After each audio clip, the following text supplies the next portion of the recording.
ముఖ్యాంశాలు.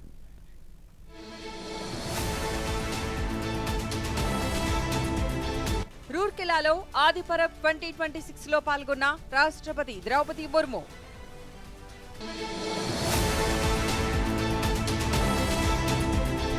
ప్రభుత్వ విధానాలను క్షేత్రస్థాయిలో అమలు చేయడంలో పౌర సేవలు కీలక పాత్ర పోషిస్తాయన్న ఉపరాష్ట్రపతి సిపి రాధాకృష్ణన్.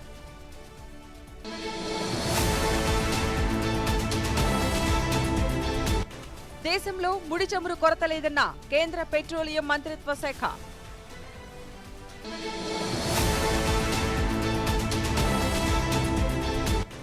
సింగపూర్లోని అవర్ టాంపనీస్ హబ్లో పర్యటించిన రాష్ట్ర మంత్రుల బృందం.